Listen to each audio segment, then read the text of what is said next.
যে কোনো ধরনের বিপদে বা প্রয়োজনের সময় একে অন্যের পাশে গিয়ে দাঁড়ানোটাই হচ্ছে মানবতা। সেটা মানুষের ক্ষেত্রেই হোক কিংবা কোনো প্রাণীর ক্ষেত্রে। অনেক সময় প্রাণীরা দুর্ভাগ্যবশত অনেক ভয়ঙ্কর বিপদে ফেঁসে যায়। তখন তাদেরকে সেই বিপদ থেকে আমরা মানুষেরা ছাড়া কেইবার সাহায্য করবে।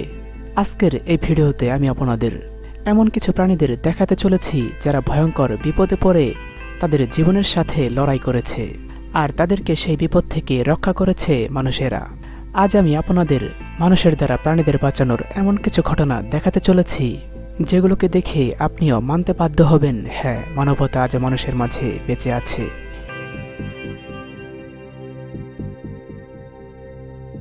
এখানে এই হরিণটিকে দেখুন, যেটি কিনা একটি তারের বেড়াতে আটকে গিয়েছিল। হরিণটি সেই তারের মধ্যে এমনভাবে ফেঁসে গিয়েছিল যে হরিণটির পক্ষে সেই তার থেকে ছুটে বের হয়ে যাওয়া কোনো মতেই সম্ভব হচ্ছিল না।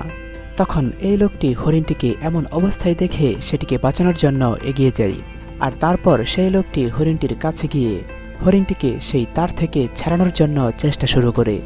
আর কিছুক্ষণ পর হরিণটি সেই তার থেকে মুক্তি পায় এবং সে দৌড়ে সেখান থেকে পালিয়ে যায়। এই লোকটি যদি হরিণটিকে সাহায্য না করত তাহলে হয়তো হরিণটি কোনো নেকড়ে অথবা শেয়ালের খাবার হয়ে যেত। মানুষের একটুখানি সহযোগিতা হরিণটিকে নতুন একটি জীবন উপহার দিল। এখানে দেখুন এই খরগোশটিকে, যেটি কিনা এই লোহার জালের মধ্যে অনেক বাজেভাবে ফেঁসে গিয়েছিল। আসলে খরগোশটি জালটির এপাশ থেকে অন্য পাশে যেতে চাইছিল, আর যখন সে জালটির ভেতর দিয়ে যাওয়ার জন্য তার মাথা ভেতরে ঢুকিয়ে দেয় তখনই তার শরীর জালটির মধ্যে আটকে যায়। খরগোশটি না পারছিল সামনের দিকে যেতে, না পারছিল পেছনের দিকে আসতে। খরগোশটির এমন বিপদ দেখে এই লোকটি খরগোশটিকে বাঁচানোর জন্য এগিয়ে যায়। লোকটি একটি কাটিং প্লাস দিয়ে সেই তারের জালটি কেটে দেয়, আর এতে করে খরগোশটি সেখান থেকে মুক্তি পেয়ে যায় আর সেখান থেকে দৌড়ে পালিয়ে যায়। এখানে এই লোকটিকে দেখুন, যে কিনা একটি ভয়ঙ্কর সাপকে তার নিজের হাতে করে পানি পান করাচ্ছে, আর সেই সাপটিও তার হাত থেকে খুব সুন্দরভাবে পানি পান করছে। যে মানুষেরা সাপ দেখলে দৌড়ে পালায় সেই মানুষেরাই সাপকে নিজের হাতে পানি পান করাচ্ছে। সত্যিই এরকম দৃশ্য দেখার মতো। নিজের জীবনের পরোয়া না করে প্রাণীদের প্রতি এমন ভালোবাসা দেখানো মানবতার এক অন্যতম নিদর্শন। এখানে এই হরিণটি তো লোহার ব্যারিকেডের মধ্যে আটকে গিয়ে রীতিমতো লাফালাফি করছিল। হরিণটি এই লোহার বেড়াটি পার হতে চাইছিল, আর তাই সে যখন এই লোহার বেড়ার ফাঁক দিয়ে ভেতরে ঢুকে তখনই তার শরীর অর্ধেক যাওয়ার পর আটকে যায়, আর তারপর তো সে তার শরীর সেই বেড়া থেকে কোনোভাবেই ছাড়াতে পারছিল না। আর আপনারা তো এখানে দেখতেই পাচ্ছেন হরিণটি কিভাবে লাফালাফি করছে। ভাগ্যিস সেখান দিয়ে এই মেয়েটি যাচ্ছিল আর হরিণটিকে এমন অবস্থায় দেখতে পাই, আর তারপর সেই মেয়েটি হরিণটিকে সাহায্য করার জন্য এগিয়ে যায়। মেয়েটি লোহার পাইপকে টেনে বাঁকিয়ে হরিণটিকে সেখান থেকে বের করে দেয়। কিন্তু হরিণটির ভাগ্যটাই আজ খারাপ ছিল। এই বেড়া থেকে মুক্তি পাওয়ার পর হরিণটি দৌড়ে পালাতে গিয়ে অন্য আরেকটি বেড়ায় গিয়ে ফেঁসে যায়। তারপর সেই মেয়েটি হরিণটিকে বাঁচানোর জন্য আবার সেখানে চলে আসে, আর হরিণটিকে আবার ছোটানোর জন্য চেষ্টা শুরু করে। কিন্তু এইবার লোহার রড পাকানো এতটা সহজ ছিল না, কেননা এই লোহার রডগুলো অনেকটা শক্ত ছিল। মেয়েটি এই লোহার রডগুলোকে বাঁকাতে গিয়ে নিজেই হাঁপিয়ে গিয়েছিল। কিন্তু মেয়েটি অনেকক্ষণ চেষ্টা করার পর হরিণটিকে সেই লোহার বেড়া থেকে ছাড়াতে সক্ষম হয়। এখানে এই ঘটনাটি দেখুন, যেখানে পানির স্রোতে এই কুকুরটি আটকা পড়েছিল সেখানে পানির স্রোত এতটাই বেশি ছিল যে কুকুরটি না পারছিল সামনের দিকে যেতে, না পারছিল পেছনের দিকে।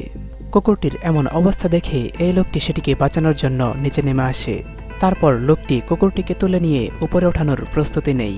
এই লোকটিকে এমন অবস্থায় দেখে উপরে থাকা আরও 3 জন লোক তাকে উপরে ওঠানোর জন্য একটি মানববন্ধন তৈরি করে, কিন্তু সেই 3 জন লোক নিচে থাকা লোকটির নাগাল পাচ্ছিল না। আর তখনই সেখানে আরও একজন লোক আসে আর তাদের সাথে যুক্ত হয়, আর এতে করে তারা নিচের লোকটির কাছে পৌঁছে যায়।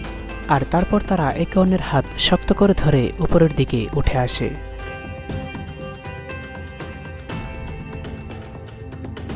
এখানে এই পাখিটিকে দেখুন, এই পাখিটি তার পাখা দিয়ে তার ডিম বাঁচানোর চেষ্টা করছিল।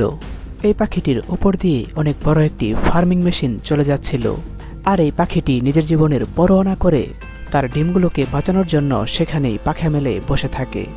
গাড়ির চালক পাখিটির এমন অবস্থা দেখে পাখিটির কোনো ক্ষতি না করে গাড়িটি তার উপর দিয়ে চালিয়ে নিয়ে যায়।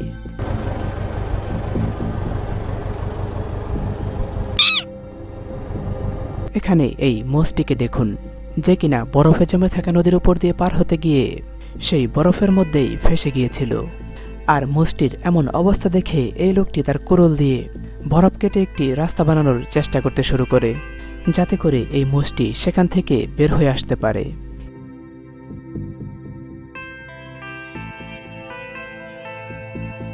এখানে দুটি চিতাবাঘ জঙ্গল থেকে বের হয়ে গ্রামের দিকে চলে এসেছিল এবং তারা একটি কুয়োর মধ্যে পড়ে গিয়েছিল। কুয়োর মধ্যে পড়ে যাওয়ার পর যখন এই বাঘেদের চিৎকার মানুষেরা শুনতে পেল, তখন তারা এই কুয়োর কাছে এসে দেখতে পেল যে দুটি চিতাবাঘ এই কুয়োর ভেতরে পড়ে আছে। তখন তারা তাৎক্ষণিক রেস্কিউ টিমকে এই ঘটনাটির বিষয়ে জানালো। তারপর রেস্কিউ টিমের লোকেরা এই কুয়োটিতে একটি কাঠের খাঁচা নামিয়ে সেই বাঘ দুটিকে তুলে বাঁচিয়ে দেয়।